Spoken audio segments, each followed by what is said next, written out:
Welcome back to the channel. This is the Action Figure Grader, and today's video is going to cover some more mint on card vintage Kenner Star Wars figures that sold on eBay. I think pretty much all of these are auctions, and a nice assortment here, everything from budget friendly to some really nice cards that are, very high grade.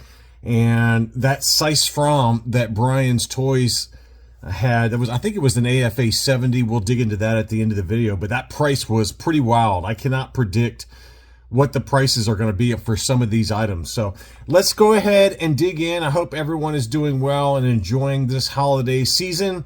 We are going to start off with some of the early card backs that Brian's Toys had, and then we'll get to the Sise Fromm at the end.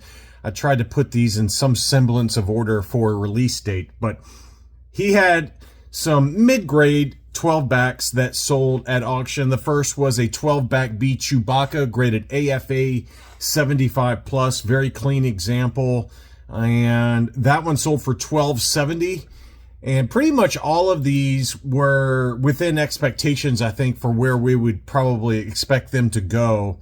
And the 12 back C Ben Kenobi had the white hair. That was a beautiful unpunched AFA 80, no price sticker on that one, 1801. That was probably the best of the bunch in terms of both grade versus how much it cost. And I thought that was a really nice deal there at 1801. The C3PO was only a 70 plus grade, so it sold for $750. In general, the 12 back C3PO is pretty easy to find and not that expensive, especially in this grade. So $750 on that one. One that continues, I think, to go up in price is the 12 back C R2D2. This was an AFA 75, which you could make an argument it was a little overgraded given the pretty heavy ding to the blister on that one. 70, 75, 85 were the sub scores, and it presents a lot better than a card score of a 70. But that one sold at $12.25, and this time last year you could get an AFA 80 sub $1,000 for a 12C R2D2. That's another one that's not particularly hard to find, but for a 75 grade unpunched no price sticker, that one did go at $12.25, and that's been the case for the last year. I've seen it kind of slowly increase in price. Maybe it's just a function of the market, I don't know, but it just seems like that one, for the longest time, it used to be, okay, if you had an AFA 80 12 back C R2D2, it was about $1,000, or if not below that sometimes at an auction. But now it seems like you've gone down a slightly from an AFA 80 to a 75, and the price has gone up. So that's just kind of the thing I've noticed about it, and it was a really nice example. But I just think in general this one has been going up. The 12C Darth Vader is another one that's kind of held its value pretty well. This was a 70 grade, and it sold at $13.24.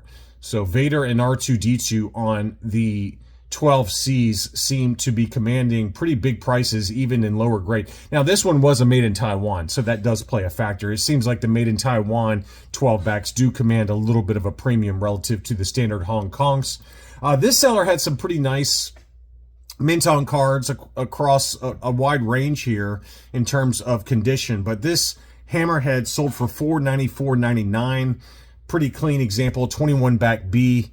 And you got some close-ups there. I don't know what's going on at the bottom of the blister there, but in general, that's probably in line. The 21 back Hammerhead's not too hard to find. Doesn't command too much of a huge price relative to maybe the Greedo, for example. But that one did sell at $495. We had the Jawa. Now, what's interesting on the Jawa is this one did have the offer extension sticker. This one, I believe, is a 20 back H when it has that rectangular offer extension sticker on the back of the card for the Boba Fett mail away. And that one sold for $687.77. And the Boba Fett on the 21 back, this was a beauty. I mean, not perfect by any means, but it also had the offer extension sticker on the back there that you can see.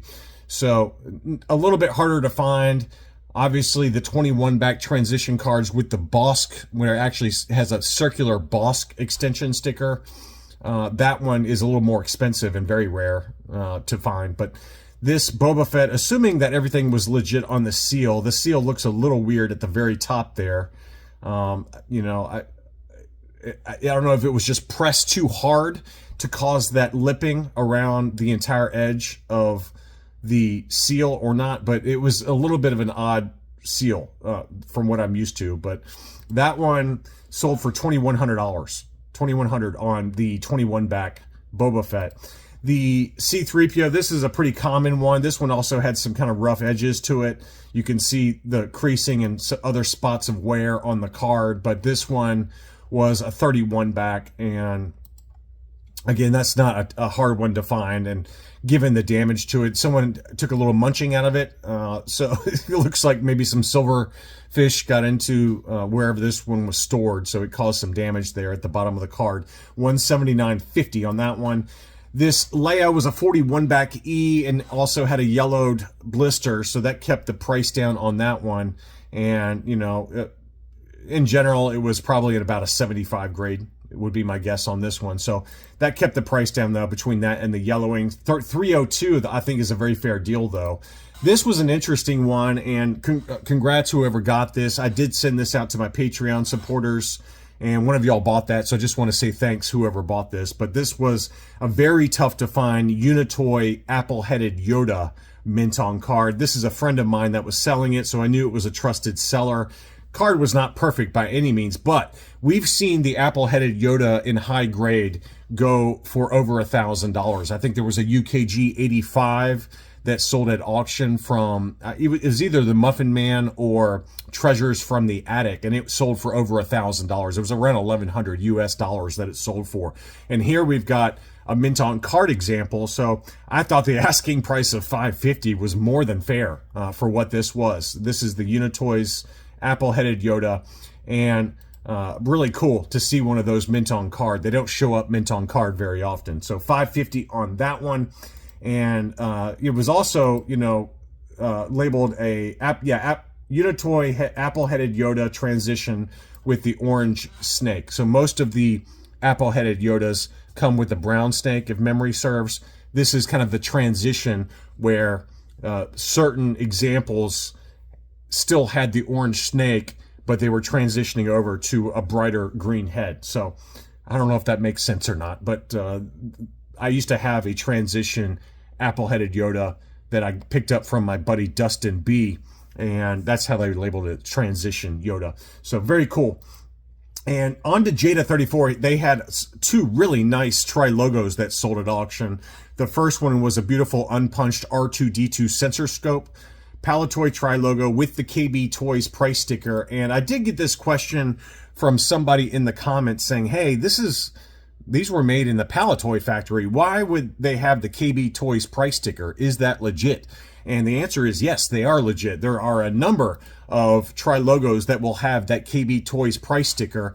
And my buddy, the Blacked Out Ewoks, who is on YouTube, if you don't know him, look him up on YouTube. But, you know, he's an expert. He's forgotten way more about vintage Star Wars than I've ever learned. Okay, this guy really knows his stuff. And he appropriately pointed out is that when the Palatoy factory was kind of closing down, they had a lot of excess stock, and they shipped them over here for the KB Toys stores to kind of sell them off. And this sold originally for 79 cents, which is crazy to think about, that you could pick them up for less than $1 in stores, in the KB Toys stores. So I used to have a number of tri-logos that had that KB Toys price sticker. So if you see a tri-logo that has a KB Toys price sticker, KB Toys was not in the UK. It was only in the US.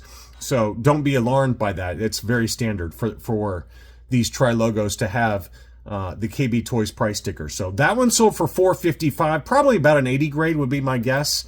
But this was the shocker. I thought this was a really big number. This was a Luke Jedi with the cape on, and it was a standard Palatoy tri-logo and sold for $915, which is a big number.